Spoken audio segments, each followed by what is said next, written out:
Hey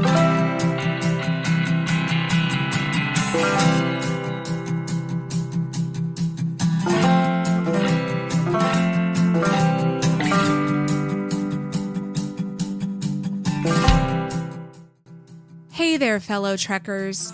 I'm Linda, your park ranger, here to introduce today's adventure.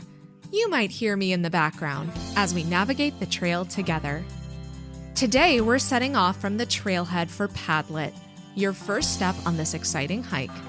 If you're using Padlet for the first time, this is the perfect place to start. Padlet is an online interactive virtual bulletin board, but don't let that simple description fool you. It's more like a wide-open digital clearing where ideas come to life. Students can post text, images, videos, documents, links, and more, all in one shared visual space. As you explore, you can keep following the Padlet Trail or blaze a new one.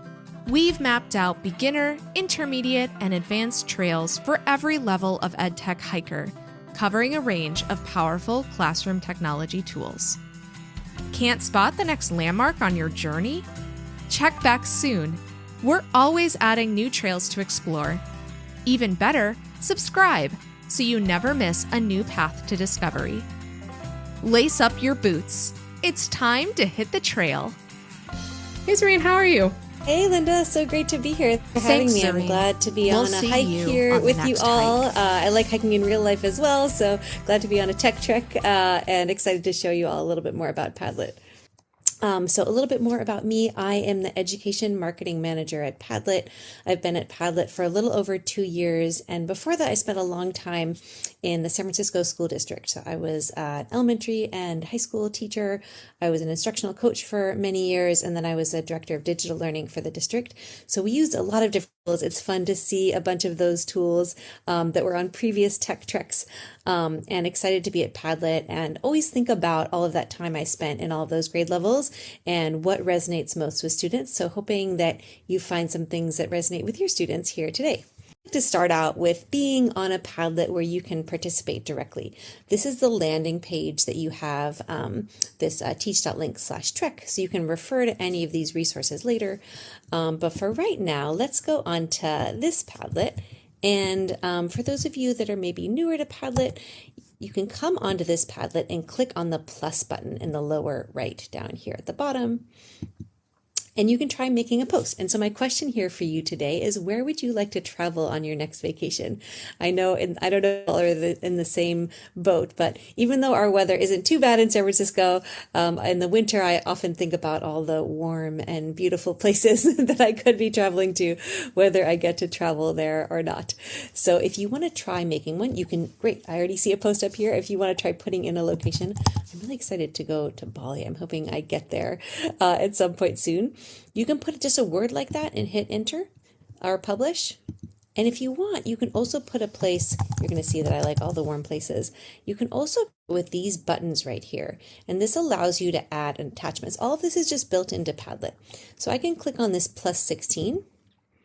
And now I can come and I can search for an image, and there's a lot of different options here. Some of these things I could make my own video recording, or I could add things like a poll or different attachments, even a YouTube video. For now, I'm just going to go to this image search and I'm going to search for the location. Oops, let me spell that right.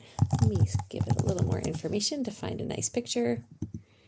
And now I'm going to try publishing one that has a place and an image, a lovely GIF there.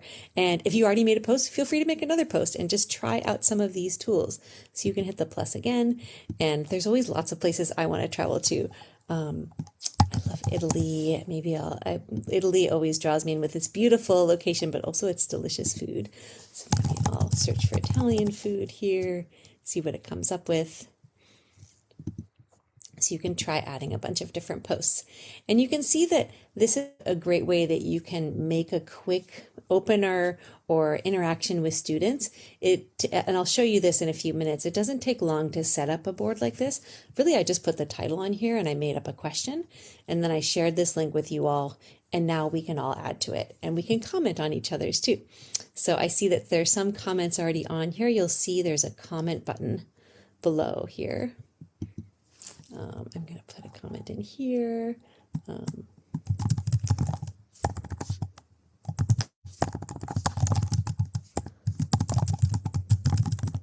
So I have also been to New Zealand. My husband is actually from there, and we finally went to Hobbiton, which I think is where this is from the Lord of the Rings. We went to the actual place where it's filmed, and it does look just like that. So thanks for sharing that. And I see that some people also found some of the reactions on here. So you can add hearts on here. There's also other emojis. And this is all configurable. So you can turn all of these things off depending on the assignment that you have. If you want to have reactions in there, if you want to have comments, or if you want to turn those off and have it be a different kind of board, you're welcome to do all of those things. All right, well, thanks for that quick intro. I always like you to kind of have that experience of posting on here. So when we look at some of the examples and when you start to build your own things, you already have a sense of what the students are going to do on your Padlets. We have a simple agenda today where I'm going to show you how to get started on Padlet, how you would sign up for a free account. And one nice thing about Padlet is all of the features that we have pretty much without exception are available on the free accounts.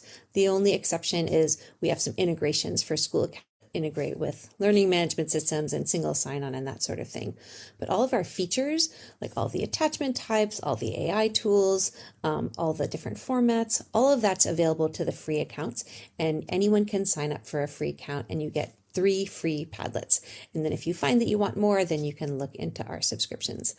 But so everything I'm showing you today, you can all use and try out and see how you like it. I'm on a Padlet right now, so just the way we were on this Padlet before that's a little bit more interactive, Padlet can also be a resource board like this, and I have my whole kind of agenda here and the different things we're going to do as posts on a Padlet. One thing I often do is on a Padlet like this, you can play it as a slideshow. So it's just built right into the Padlet. I can just hit play, and then I can kind of page through the different parts of my Padlet, and it will display each post as a slide. So, okay, so knowing that most of you are beginners, we're going to go into a little bit more what is Padlet and step how would you really get started if you want to sign up for an account and start making your own Padlets. So we often say with Padlet, you can make beautiful boards to collect, organize, and present anything. So here you can it's very flexible is another way of putting it. So you can put anything on a board, and the hope is that it's pretty quick and easy for you to set up and for students to participate on. Another thing we like to talk about is just what's great about Padlet for students. And what we often say, and you've already seen a little bit on our example Padlet, is that it can be a really nice place to collaborate and see each other's ideas, both text and sharing some visuals, having some fun, sharing some different ideas and being creative. All the multimedia tools that we have built in, we've heard a lot from teachers how useful that is too. So if you want to take a picture or record a video, you don't have to go to another tool and then download that and upload that and have all of those different steps. It's all just built into Padlet. And the hope there is that you can just teach your students this tool and you can do a lot of things here, and you don't have to spend a lot of time learning other tools. You can spend more time on the content you need them to learn and the learning objectives you have. And then Padlet could be a nice kind of assistant to showcase that learning in different ways.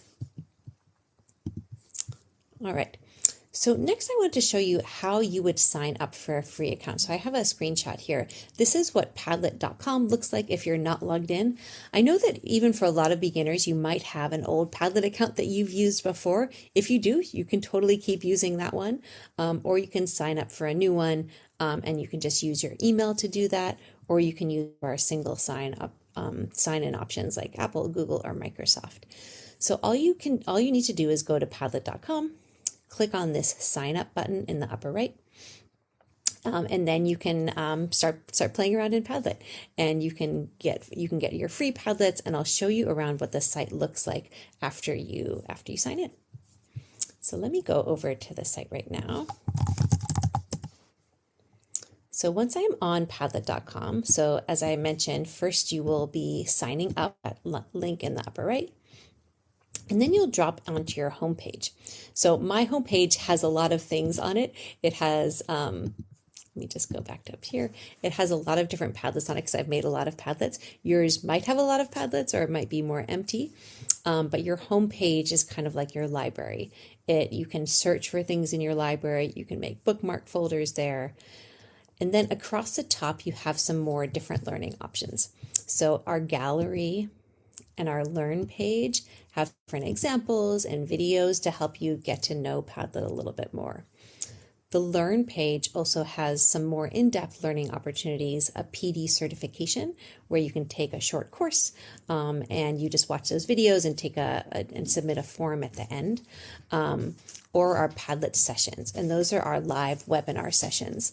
And then I'll come back to this part later, but our Make page is where you'll probably spend most of your time. Here's where you can make your own Padlet board or Padlet whiteboard sandboxes. The whiteboards I'm going to talk about in a second session. We're lucky enough to come back and do a second session a little bit later on. So we're going to focus on this part of the site. This is our blank boards. And for those of you who have seen Padlet before, that's probably what you're most familiar with. Our Padlet boards have been around, I think, for about 14 years. So a lot of people have used those a little bit, even if you haven't done it in your classroom before. There are some more examples here. We often hear from teachers how helpful it is to see examples of different kinds of boards. So you can always click into that if that's useful to see some more examples. But then next I want to take you into how you would make a Padlet. So here you just click on Create New. And then you have some different options here. The first thing it's going to ask you is what format you want your Padlet in. So here you're going to choose Wall is the default format, but then you can choose any of these other layouts. And these are just different ways to arrange things on the Padlet. And I'll show you a little bit more of that as we get started. To start off with, I often just keep it in that wall format. And one easy way to get started is to ask a question. So in that previous question, I asked, what is your dream vacation? So you could ask something like that, or any other getting to know you question, or any other academic question. So here I have a blank Padlet, and this is just what I did to create the board that we played on already. Now you have a couple of different ways you can use to share this board, and then students can come over here and participate. So I'll get into all of those kind of settings and options. The most basic way to share it is actually just to take the link here that's right in the URL bar, and this link will take you directly here. And then we'll go over a little bit more of the different settings and things you can check to make sure your board is exactly the way you want it. Okay, so coming back here, before I have us all kind of practice that and create a board, I want to show you a couple of examples that I thought were fun and one more that we can try playing on. So this one is an example of a board where you can make different AI images, and those can be on any topic. This particular board is making up your own monsters. This is a fun one I was doing with some adults and some students. So here, same thing as we did before, you can click on the post button in the lower right, the plus button there, and you can try making your own AI image monster. You'll notice that there's something a little different about this one. It doesn't have all the attachment types. So again, that's a setting that you can set that's really useful if you want to have a simpler Padlet board. You can restrict to certain kind of attachment types. You can also have specific questions. So here's what's your monster's habitat, diet, and special traits.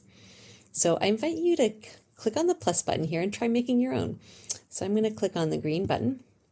And here I can write a prompt. So I don't know if you've made AI images before, but it works like all those other AI image generators, and you just describe what you want. So this time I'm going to say, let's see, a yellow, fluffy, and friendly monster with big teeth. Let's see what it comes up with.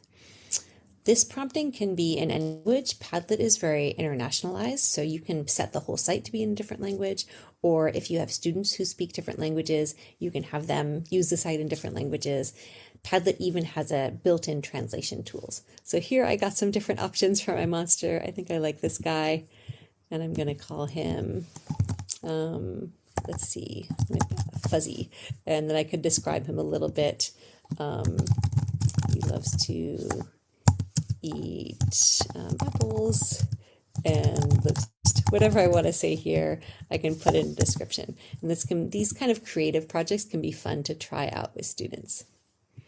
And I've had people use these AI images for a lot of interesting things, to design their own book covers, to invent their own plants, to imagine what characters in books look like, or to imagine their future selves in different professions.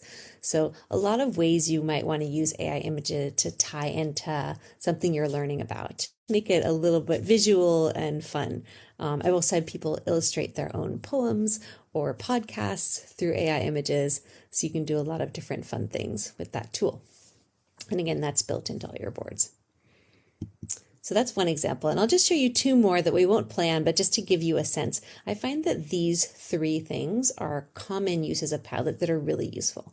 Doing these openers or discussions, having a page full of resources. So this is actually from a teacher who I met here in California who teaches Spanish, and she just wanted to have all her resources in one place. And with Padlet, you can make it really visual. So she has videos, she has worksheets, she has links to other websites, to games, and she just has everything here in one place. And this is just a resource board that she uses for herself and her classes. She could also share it with other teachers. So that's another thing that we see often done, is a page full of resources, and you can decide who to share that with. And then the third thing we often see is some kind of creative project. And this was an example I think I just mentioned, of students creating their own plants with that AI image tool, and they wrote about it. And it was an interesting way to introduce their unit on plants, where they were going to be studying a lot more about plant characteristics. And here they just made up their own and talked about how poisonous it was or medicinal. And it was a creative way to start thinking about the content that they were going to be learning about.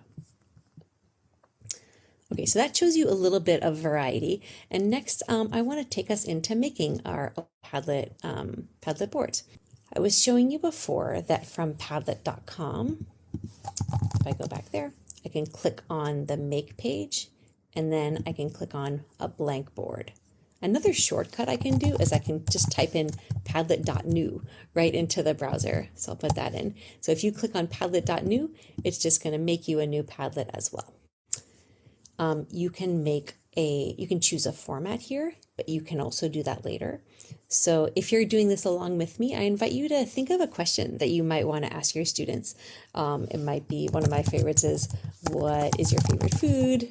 Where do you want to travel to? What's your favorite hobby? All those kinds of questions might be interesting to explore with your students. Or a reflection on something about school. What's your favorite subject? What's your favorite book? Things like that could be interesting. So this board, if you created one along with me, is now ready to share with students. And there's just a few things you might want to customize or check before you share it with them. The first thing people often want to do is update the background and kind of the look of the page. So under the settings gear, that's up here on the top right, this is a new bar, by the way, so some people might see these same settings along the right side, but it's the same icons. You'll go on the settings gear right here, and here's where you'll be able to customize all the things about this board. So if I come to wallpaper here, this is often something people want to look at first. You can click on any of these and try different ones. There's some really fun different built-in backgrounds here. We have a lot of options. Sometimes it's fun to do it along the theme of what your question is. So if this one is about food, I think we have some food ones in here like potato chips or different things like that might be fun. And then of course you can also upload your own backgrounds if you have something specific, or you can search for a background if you want something a little bit different than what you're seeing here. So you can save that background. You have a couple of different color and font options here. So this just changes the font. I can do a dark mode or light mode, and this will affect what the posts look like, if they'll be black or white. I can choose how big the posts are. And again, you don't have to customize all of these things. These are just here for you if you want to kind of change the format a bit. Next, I want to talk a little bit about these formats. We saw this a few times when I was making a Padlet. It was the first thing you could choose. I'm going to go back to our other Padlet where we have a little bit of content already here because it'll be a little bit more interesting. So here I'm going to come back to settings and I'm going to play around with these formats a little bit. So even though I already have posts here on the board, I can still change the format. It doesn't delete anything. And if you don't like it, you can put it back to the format you had already. I'm going to show you what these different things look like. Columns is one option, and here I can group things. So maybe I want to make some different sections. Maybe I want to order these in some way geographically, or maybe I want to have different groups each have their own column. So I could do something like that. And then I also have similarly rows where I could group things, but they'll just be lined up across like that in rows. Grid is very similar to rows, so it also has these kind of horizontal groupings. And then there's a few other kind of special ones. Table is like a spreadsheet kind of listing of the same thing. So these are still the same posts that you used, but they're now listed in a table format. I often find this format useful for after the students have submitted everything, and maybe I just want to scan everything. It kind of bunches them up in a more succinct manner to review. And if you're making it along with me, feel free to change your format a few times too, especially if you add a few sample posts and then change it around, you'll be able to see how things move around. Freeform is a useful one. You can see they stack up all like this, but freeform, you can put things anywhere. So this, if none of the formats are quite right for you and you really want more flexibility, then you might want to try freeform. Freeform is also the only kind of post, the only format that allows you to have different sizes of posts. Maybe I really want to highlight this New Zealand post. I can make that one the biggest. In all of our other formats, all the posts are going to be generally the same size. They'll just be a little bit customized based on maybe how much text or how big the image is, but you won't be able to control that manually. And then these last two, I think there are two more in here, or maybe three more. Stream is lining them all up like a social media stream. So that looks like this. It can sometimes be useful for doing things in order or pacing a series of steps because it has one single line. Timeline is also a favorite. So lots of things you can do with timeline, whether it's historical timeline or more current day on different topics. And these can be moved around. Also, you could put dates in here. You could put sections in there. And then lastly, you can do a map format. In the map format, you'll need to enter in the different locations. So right now, it just by default drops them all in Antarctica, but I could drag these posts around and edit them to put them all on a map. The map format is really nice for a lot of different purposes. You can look at different phenomena in different parts of the world, like you could put points on the map for volcanoes or earthquakes, or you could look at the history of a certain area. You could even zoom in to a specific location. So for example, if I wanted to look at New York City, I could actually zoom all the way down to a specific neighborhood or place, really specific about where I'm looking. So we've even had some people make maps of the area around their school and students reflecting on their local communities, which is a fun way to use that. So just within, these Padlet boards, having all of these different formats allows for a lot of flexibility in the types of things you might want to do. So I talked about the basic settings in that first format. And now I want to talk about an important thing about how you share these, how you share different kinds of Padlets. So I'll go back to our practice Padlet here. Maybe I'll bring it back into our original format. I'll put it in a wall format so I can see everything. And one thing that's important to check after you make a new Padlet is your sharing settings. So up here in the top right here, there's a sharing arrow. And here it will define what visitors are allowed to do on your Padlet. So just like I was showing you, some Padlets are meant for more resource Padlet, like this one that I'm on now. I don't want everyone changing this Padlet, right? It's where all my resources are. And so for this Padlet, if I come to the sharing arrow, I have it set as reader. But for this one, I did want everyone to post on here. So this one has visitors set to writer. And there's a few other options in here too. If you want it to be totally private, just something for yourself, you can say no access. Have reader, commenter, writer. Moderator means everyone is like an admin and they can edit, delete things, change the format, all of that. So you have all of these different options. In general, people are usually either reader or writer are usually good options, depending on if you want visitors to participate more or not. You have a couple of other options you can put a specific password on a board, or you can make it more public if you want to publish it. And then you have some other options for sharing. So we talked about copying the link to the board. You can copy it here, or you can copy it up at the top. You can also get a QR code. So this is really useful if you want to share your Padlet with people using tablets or with people using phones. So can be really handy if you're leading a PD for other adults, or if you use tablets in your classroom, that can be a quick way to get students to the right place. You can even pin this to the header. If I click on this little checkbox, the QR code will just stay right here in the corner to make it really easy to access. So those are a couple of the different sharing options that we have, and important to check those so you know that probably one of the most common questions that we get is, oh, I shared this Padlet with my students, but they can't do anything. They can't add posts. And to fix that, you would just go to the sharing arrow and you would make sure they are set to writer. For our school accounts, you're also able to connect with your logins. So if you're a Google district or a Microsoft district, you can have students and teachers just sign in with their school login. If you don't have a school account, you can just use the free version and you can have visitors just come to your site and use it, and they don't have to log in. So that's another option that you have. For some teachers in schools that use Padlet in that way, you can even just have students write their name and they can participate that way. Or when students come to an anonymous board, they'll have an option to just see that at the top too and write a name. So you have a lot of flexibility in how you have students come to the board. The hope is that it's quick and easy to set something up and that students can come right away and feel successful about posting different fun topics. All right, so I'm going to come back down over here. We talked about sharing options. This is another one that's really fun. If you find a Padlet that you really like, you can remake it. So you can just make your own copy of it.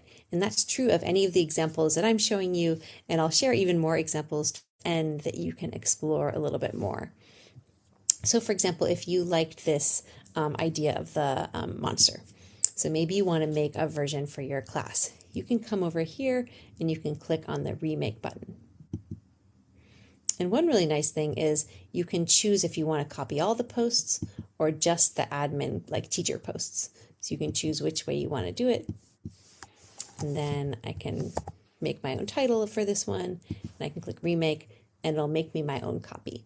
Now Padlet is in my account and I can take this, I can edit it further. Maybe I want to change it or change the instructions a little bit. And then I can share that out with my students. So that's a handy thing you can do with any Padlet that you like. Instead of building it from scratch, just come to this remake button, which has the two arrows pointing towards each other, and you can make your own copy of that. I mentioned this earlier when we were on the monster board, actually when we were on this one, because this post box looks a little bit different. It has just the AI image attachment type. And this is a slightly more than beginner feature, but I think it's just such a powerful one that I want to share it with even folks who are just getting started. I think you might want to use it. So if you're making a board and you want students to really focus in on one thing, you can customize this post box and make it really specific to help students remember what they're to do. So you can see how I did it in this example. I said monster name. So instead of subject, it says monster name. Instead of all the attachments, it's just the AI image. And I said that this attachment is required, so they won't forget to add that. And then I have a custom question. What's your monster's habitat, diet, and special traits? So the way I did all of that from a blank board is, and actually why don't I just show you on the blank board so you can do it along with me. This was my blank board that I just titled, What is your favorite food? To customize this post box, I'm going to open it with the plus button. And then I'm going to click right down here where it says fields. And that means customizing this whole box when I click on fields. So here I can choose which parts I want to customize. So first I might change the subject.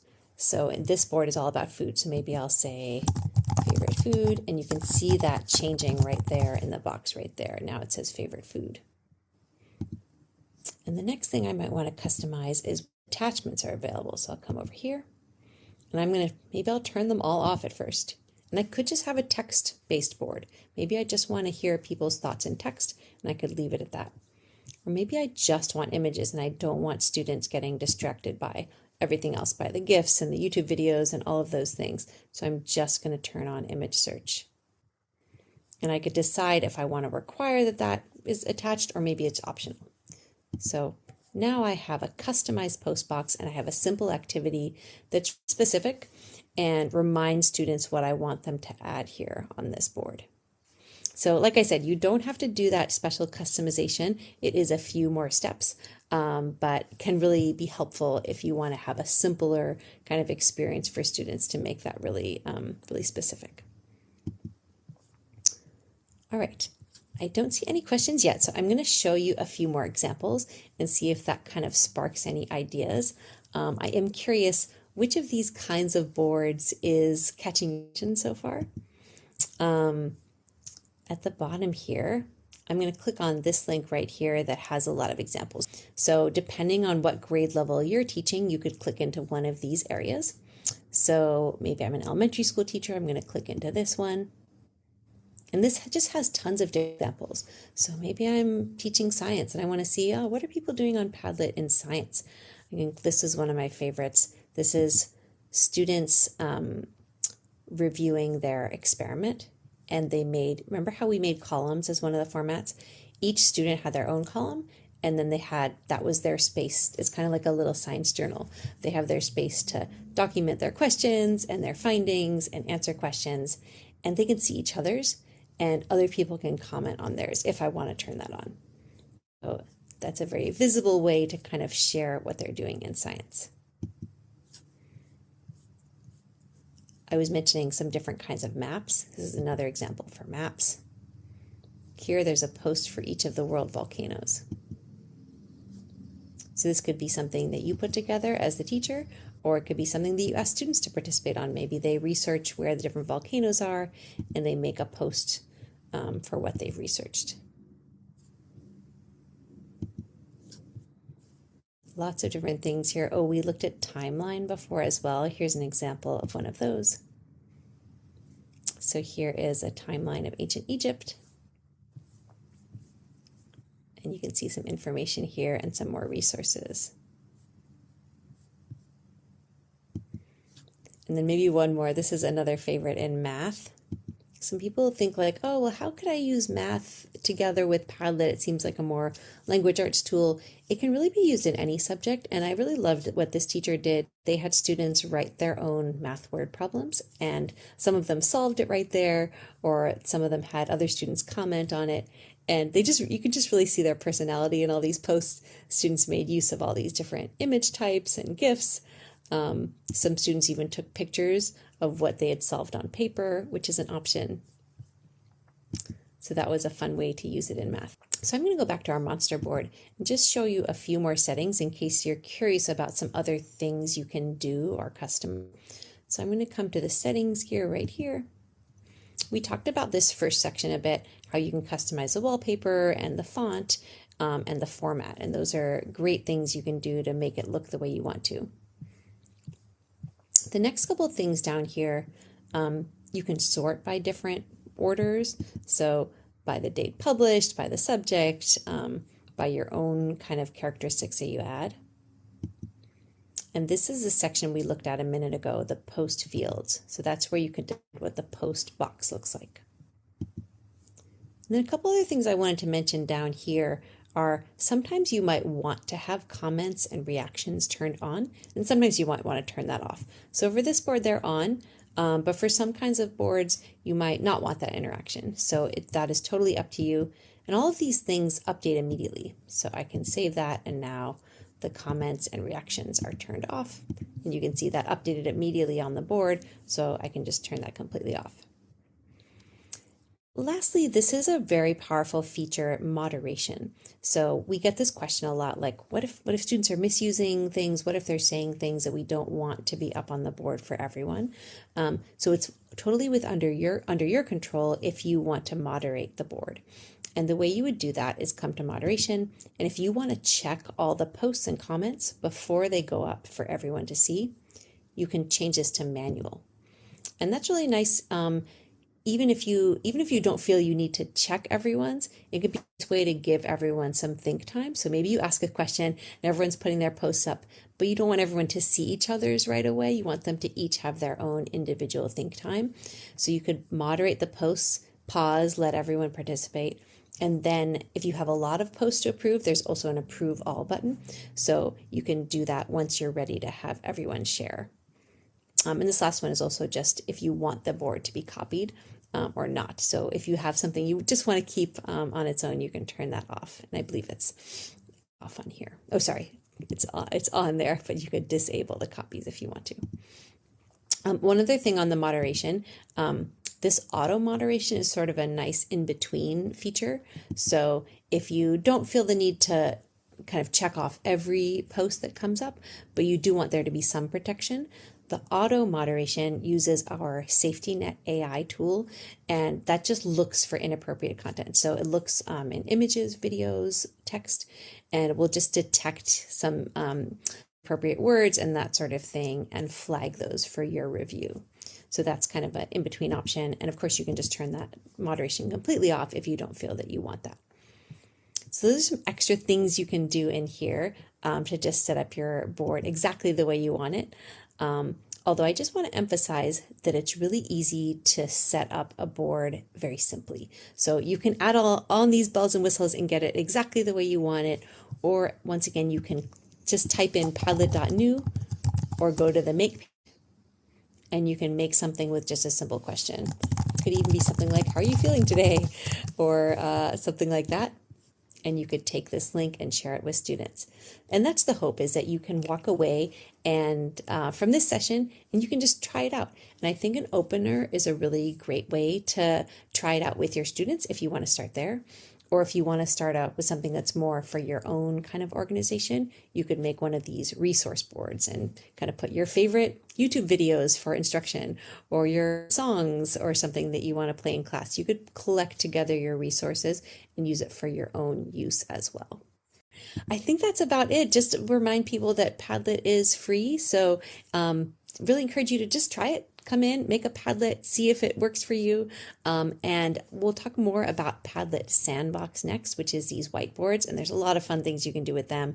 Another bonus of Padlet Sandbox right now is that Padlet Sandbox is free to make unlimited sandbox through the end of June. So it's kind of a special promotion we have for these kinds of whiteboards. So we'll talk more about that soon, but you can start poking around in there if you want to explore that too. Thanks, Zareen.